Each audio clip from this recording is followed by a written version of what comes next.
you, everybody, and I thank the organizers as well for inviting me. We will talk about our platform approach to hospital at home. I have nothing to disclose. Really, the point of this is to show in the United States our approach to hospital at home, what's been done in the past, why we did it, and how we're advancing the technology to move it forward. Mayo Clinic leads in innovation both in the United States and throughout the world, and I think you'll see why in this presentation. So before I show you the what, I want to tell you why we even started hospital at home at the Mayo Clinic. And it really came down to the patients. The patient's needs come first, and what they have at home, which is comfort, convenience, freedom of care, is given up when they have to go to the hospital. I help run a hospital, Mayo Clinic in Florida, and I see this all the time. Patients come for the expertise, but they have to give up freedom to do that. The question is, can we reverse this? Can we move the expertise into the home and have them have the control and freedom they have on an everyday basis, giving them a much better experience? That is the real why we started this, because many problems in the hospital exist. People are isolated, the food isn't good, they don't get out of bed, we don't communicate well as providers, and people can't get sleep at night. Some of my colleagues did a study, and being in the hospital for patients resembles enhanced interrogation, like being in a prison. It's almost the same thing. We put them in a uniform, we don't talk to them, we don't give them good food, we keep them up at night. So hospitals, they're not good for experience, no matter how nice we make them. And they're also dangerous places.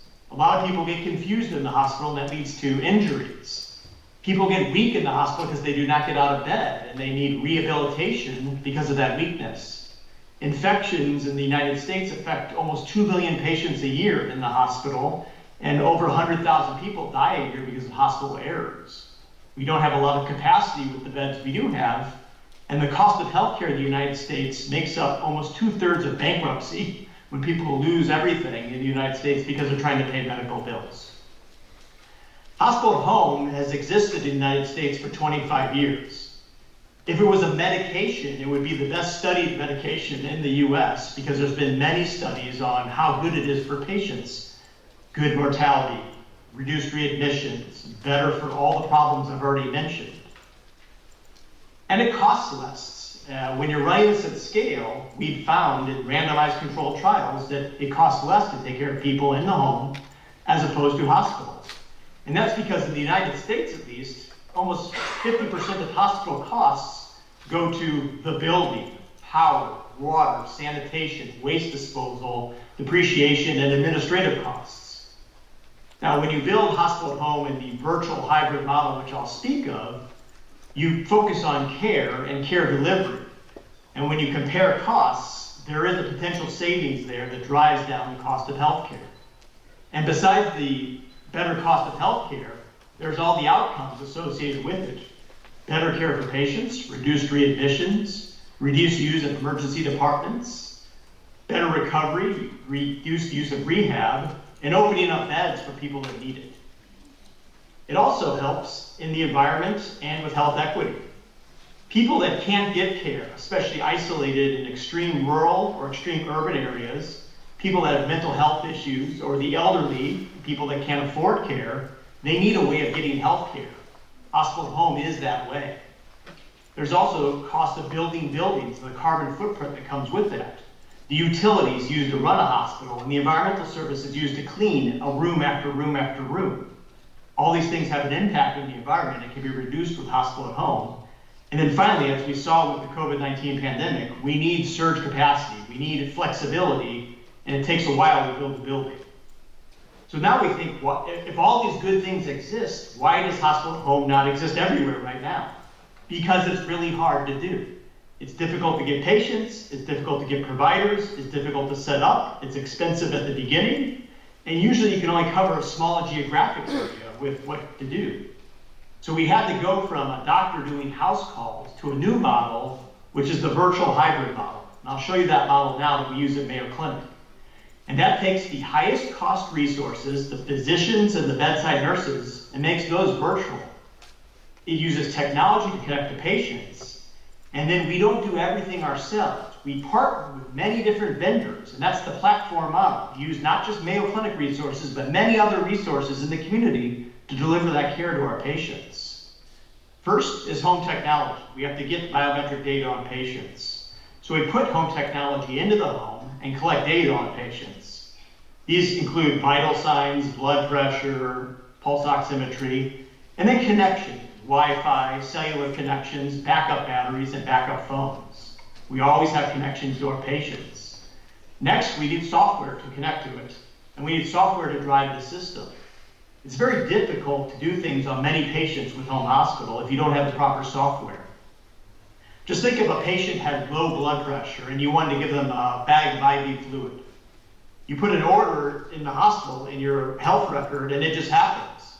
But in the community, if they're at home, all these things you see on the screen now have to happen. Many different points of care have to happen to deliver that one bag of fluid to a patient in their home. Now think of that times 100 patients or 1,000 patients. You need software to drive that system. You can't do it just on the phone and on a computer.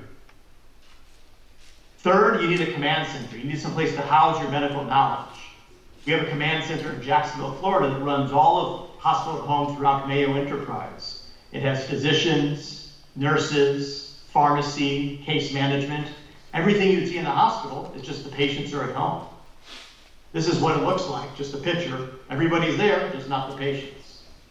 And then finally, you need to replicate the services in the hospital in the community. All these services have to be replicated and built around the patients. Once you have that, you have a supplier network that has to be close to the patient. But your knowledge base and your physicians and nurses can be anywhere virtually. So that's how you scale with a platform. Build supply chain hubs around your patient and deliver care virtually through those supply chain hubs. So on any given day, I'm here in Jacksonville, Florida. Yes, we just had a hurricane come through. We're okay. I see patients in my hospital home program in Florida, but on the same day, I see patients in Wisconsin, Minnesota, and in Phoenix, Arizona. Multiple time zones, multiple cities, one physician and one set of nurses. That's the platform way. And I could expand to any of Mayo's site if I build a supply chain there. That's how it works. I limit my criteria of who I don't take. I want to take everybody. If you're sick enough, I want to have you in my system if you don't need a physical building. So we go by stability of the patient and making sure they're within the supply chain geography. But certain things like payer and how their home looks, I drop those things off. I treat everybody the same, and I exclude very minimal patients. Only if they're unstable, need surgery, or need advanced IV pain medications, which we don't do at this time, do I not take them. Everybody else I take. I started with multiple diagnoses at first, as you see here on the left, but eventually I moved away from just taking certain diagnoses, and just like a hospital, I built a virtual ward that takes to a certain acuity level. If you fall within that acuity level, you can come to my hospital home program. If you're too sick, you stay in the physical hospital for surgery or intensive care. Patients come in through the emergency department, preferably. Most of the time, they don't touch the hospital at all. They are seen in the emergency department and move directly home from there. Others need the hospital for surgery or advanced care, and once they're stable, move home. Right now, we're looking at different ways of getting patients in home, such as ED at home, where we can do an ED visit virtually, assess patients, and if they don't need the emergency department, admit them right to hospital at home from their home without ever stepping in the building. Or using cancer centers, clinics, or other ways to get directly in the home. And then following these patients, not only when they need hospital care, but afterwards as well. You can pass this on to the next acuity level and a lower acuity level of remote patient monitoring. Once you build this chassis, you can use it for other things. You don't just have to use this ecosystem for hospital at home. We do home chemotherapy in the United States through hospital at home. We do ED care at home, which we just started up a month and a half ago. We do post-procedural care. Patients that get procedures that usually spend one night in the hospital, and I'll show you more on that later. We put them in a hotel with the virtual technology. They come from out of town, but they don't have to stay in our hospital building. And then finally, you can use the same ecosystem for advanced high acuity concierge care and home visits. When it comes to Care Hotel, I get many questions about this. This came up during COVID when there was a question, do we cancel elective surgeries when we're trying to fill our beds with sick patients? And I said, no, instead, let's treat them in other environments. If they're from out of town, let's put them in a Marriott or Hilton hotel, use the virtual technology and connect to them. And that's what we did. We made their hotel room into a hospital room and were able to treat them after their procedure. We would triage them through our surgical means, see what procedure they needed. If they required one overnight stay in the hospital, but usually would be discharged in the morning and needed light care, we would move them into, instead, right after the procedure, right out of the post-op unit, into a hotel where we had all these modalities. Incision inspection, Foley and drain management, neurology checks, and all the rest. We're able to care for them there, and in the morning, the surgeon could check on them virtually. A physical person could see them if they needed a drain or something pulled, and then they'd be discharged home. These are all the surgeries that we do right now through this program. None of these stay in our physical hospital anymore unless there's a complication. All these go home the same day or go into our Care Hotel to be treated and released the next day. Other things we do to advance our home hospital program is have a dedicated team dedicated to home hospital. They find the patients, they put them in, and when you have a dedicated team, your volumes grow much faster. We also use AI technology to locate patients. I have hundreds of patients across all those geographies that could be or could not be patients viable for hospital at home. We train our computer system with machine learning to rank all the patients and tell us which ones are good for hospital at home. That way I have a number and I know who to go after. Out of 800 patients in my enterprise, I say if I have 15 beds, virtual beds open, these are the top 15 patients to move into our program. The computer system helps us. The AI trains them and tells us why they're good and helps us move them into the program. And next, once we've done this for about 4 or 5 years now, this becomes the standard of care, meaning we find that our outcomes in hospital at home are better with heart failure, COPD, cellulitis, pneumonia, and the rest listed here. And if they have better outcomes in our home hospital compared to our physical hospital, isn't that the gold standard? If there's a trial out that said a drug A is better than drug B, you would use drug A. I have data that says home hospital is better for these conditions than a physical hospital. So therefore, when somebody comes to my emergency department, I tell them it's best for you to go home and do home hospital, not come into our building because there's more complications and not as good outcomes in our physical building. As good as we are, this is the recommendation. So now what are we doing when it comes to logistics? We've built home hospital, we found ways to get people into it. How are we advancing? Several things we're doing. First, advancing lab technology. It takes time to get labs from patients, drive them all the way back to a hospital or lab processing center, and get that data and convey that to the patient. Point-of-care testing like this device can be done at the bedside. A few drops of blood can get you a hemoglobin, a creatinine, and a potassium level in minutes. And then you can act on those levels very quickly and not delay results and care to our patients. We're instituting point-of-care labs in our home hospital in October. Next, medication delivery. If somebody gets sick, especially overnight, and they don't have medicines in their home, you have to deliver those medicines. If they live 50 kilometers away, how do you get that at 2 a.m. in the morning to a patient without disturbing them and getting them treated quickly? Medication dispensary devices like this Medicube allow our providers in our command center to push a button and the pills pop out of this in the patient's home. We anticipate what they may need and stock these devices and can release pills remotely for our patients. That means they can get that pill within minutes instead of within hours, and that really helps satisfaction and care delivery. Wearable devices are replacing all the blood pressure cuffs and pulse oximeters and other devices in the home. Something like this BioBeat patch can be placed on a patient.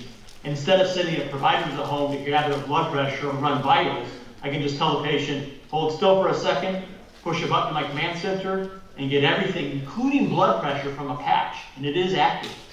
That way we don't have to send providers to the home, and we can get monitoring, both synchronous and asynchronous on patients with these wearable devices. Remote examinations are getting more important as more providers do consultations remotely.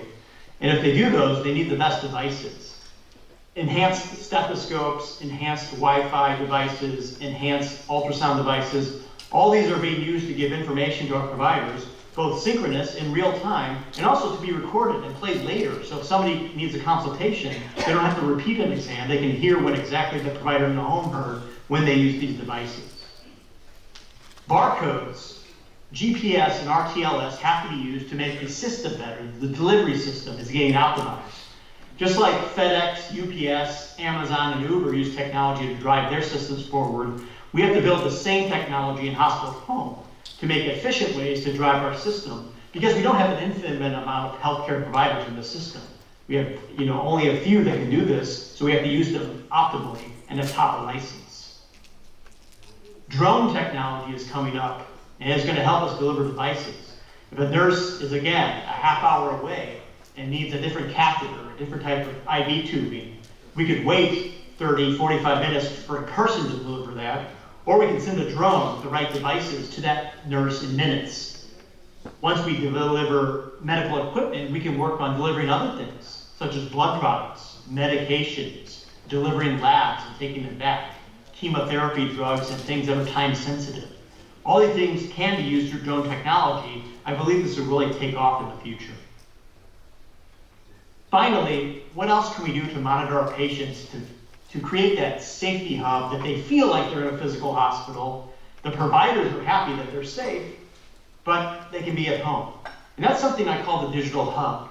And this is a combination of technologies: smart cameras, enhanced Wi-Fi, smart speakers, creating a protective barrier, working in unison with AI technology in the background to monitor patients both when they're acutely sick and then when they're well as well. Patients can sign on, and over time we can monitor their patterns. And if they're usually up out of bed 90% of the day and to the kitchen 10 times a day, but we see that now for the last 3 days they're up out of bed 50% of the day and only to the kitchen twice a day, we can be activated and alerted and say, hey, are you okay? Is something wrong? This is different than your normal pattern. Are you getting sick, and can we act earlier on these patients? So when they're sick, we can monitor them closely, and when they're not sick, we can monitor for illness and anticipate it before it ever happens. That is the power of technology and what we're building towards in the smart digital hub. What I want to end on is what the future looks like and things to think about as you build your hospital at home program. We've treated about 10,000 patients over the last 4 years and saved over 20,000 bed days throughout Mayo Clinic Enterprise. And this number is growing exponentially over time. Our patients are ill. This is not glorified home health care. These are true hospital patients. On a scale of 1 to 4, they're about a 3 of severity of illness, truly ill, and sometimes iller than patients on my medical floor in the physical hospital. With the experience they have in being home with their loved ones, they have a good patient experience. And many people repeat this. When they come to our hospital now, they say, you're not going to put me upstairs. You're going to send me home, right? And that's what we do. They ask for that. The patients drive this. They're asking their insurance. If the insurance covers hospital at home, they want this. They're our helpful drivers, and they're helping our providers engage and drive it forward.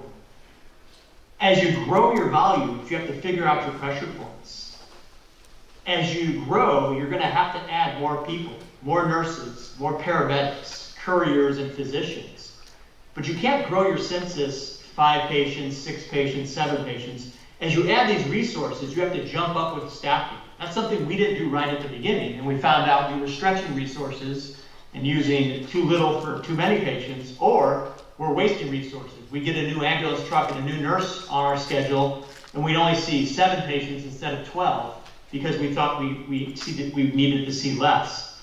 So you have to work with your vendors and say, how many patients can I see with the resources I have, and figure out what that looks like as you grow your ecosystem. And also remember that if you have a census of 12 patients that you see with this many devices and paramedics and trucks, you have to remember that people are coming in and out of your system. So your census might be 12, but you might see 18 or 20 patients in a day as 12 are seen, 6 or 7 go home, 6 or 7 come in through your emergency department. So your ecosystem has to be able to take care of 18 to 20 patients, not 12 patients. So that's how you have to build your ecosystems for the right numbers. You have to move away from thinking of patients as just a disease and think of what they need. If I have a 25-year-old with an asthma exacerbation, they may need an inhaler and a dose of antibiotics if they have pneumonia that set off their asthma. But an 85-year-old person with heart failure and diabetes who has that same asthma exacerbation might need 3 doses of a high-dose antibiotic, and a nebulizer, and a respiratory therapist to see them, and a home health nurse to see them, and somebody to help manage their medications. So asthma, same diagnosis, 2 different patients, a lot of different resource need. So you have to decide how many resources does your patient need in their home hospital? Does your home hospital support that? And then how do we automate that in the future so the computer can tell us this patient is this ill, they need this many resources, you can take this many of this ill patient throughout the day in your system. Experience is important as well. The patients won't come back if it's not a good experience. It starts with enrollment. It has to be smooth. It has to be a smooth transition from your facility into the home. You have to always be watching them, but you can't be annoying the patient. You can't send 10 people into the house to do 10 things. They'll say, get out of my house. I don't want this many people here. They like the care, but they want it convenient for them. So best to send 1 person to their house to do 10 things as opposed to 10 people doing 10. And always be good with their discharge and their handoff to the next service of care, making sure their primary provider or other consultants know what's going on. You want that ownership. Patients want that ownership as well. You want to build quality metrics. Just because this is a home hospital doesn't mean you have to not watch it like a hospital. So we built out a whole quality system over time, looking at things like mortality and length of stay at first, but then looking at case mix index, readmissions, and then falls, medication errors, blood sugar control. We built a whole network, just like we have in our physical buildings, for quality control of our hospital home system. Watching our patients, watching our providers, and watching the vendors, because they're not all Mayo vendors. What is the quality standard we hold them to make sure they're doing the things that we want them to in the home when they're delivering care? And then making sure that we help them, educate them, teach them, or remediate them if they're not doing the right thing. We build incident reporting in our computer system so we can see live dashboards of what's going on. We can see what happens with readmissions, mortality, and how many beds are being used at one time. We can follow falls, hospital medication errors, and everything else in our home hospital system so we can report that back and make the system better every day. The system learns from itself on a daily basis and drives forward. And finally, as I said before, we built home hospital. It's like building a race car. You can go fast, but you can also go slow. So in this ecosystem, once you build it, as I've shown you, we built many programs under the same ecosystem of capabilities. So it's not just when they're in home hospital, but it's when they're recovering, and when they need primary care, and consultative care, and chemotherapy care, and when they're well and just need monitoring for illness to come, and when they need emergency care. All this is built in the same ecosystem and drives forward. Finally, what is in the future? I see a great future for many types of cancer and chemotherapy care and alternative environments moving forward. Cancer is growing both in the United States and throughout the world. Patients don't like taking 18 visits and traveling hundreds of miles to cancer centers just to be sick and they're away from their loved ones. If they can drive those into the home setting, or if they don't want cancer associated to their home, have it closer to home. A facility up the street where we can do virtual care and in-person care as opposed to far away, that's what they want. I think we'll see more primary care and emergency care delivered through this virtual hybrid program, and then integration, as I said, for other virtual care modalities. But things have to change as well. The regulatory environment has to change. The laws have to change. Often the laws and the rules say care is linked to a building, not to an acuity level. So what I can practice within my walled hospital, if I take 3 steps outside, I can't practice. Same with the pharmacists, same with the paramedics. That makes no sense. We're the same people, we're just on the other side of the wall. So we have to change the laws that say, yes, it's not where they are, it's how sick they are, and if you can take care of that sickness, you can do it as long as you have the means to wherever they are. So the regulatory environment has to change. And then finally, the payment model has to change as well. Government payment models and then commercial insurance models have to pay for care, not for location. So we have to work with them and say, hey, we're delivering care, sometimes better care than what they get in the physical hospitals. If the care is better, the payment model should follow that as well. All these things drive hospital home forward, all of it drives the model forward and the volumes that go with it. And we can't do this on its own. Each of us has to work together. We can't just build our hospital home systems, each as at a university, and stick to it. We have to build an ecosystem that we share. So that if my patients are over in Taiwan, I can virtually connect to them and use your resources to take care of Mayo Clinic patients. When your patients in the United States, you can connect virtually, just like we're doing now on this call, and take care of your patients with our supply chain here in the United States. That's the way this works. We have to work together to build a global ecosystem of decentralized care delivery, and then we can deliver this to everybody. So in summary, there are multiple approaches to expand patient volumes in hospital at home, multiple ways to grow technology to do this and make it more efficient. And only by working together are we going to make this a global ecosystem of decentralized healthcare that will help patients at all levels. I thank you all so much for the time, and I'll be happy to answer questions a little later on when we have our question and answer session. Thank you so much. Thank you, Dr. Maniaci. That's really fascinating. It perfectly demonstrates how Mayo Clinic presents hospital at home in the US. Thank you so much once again.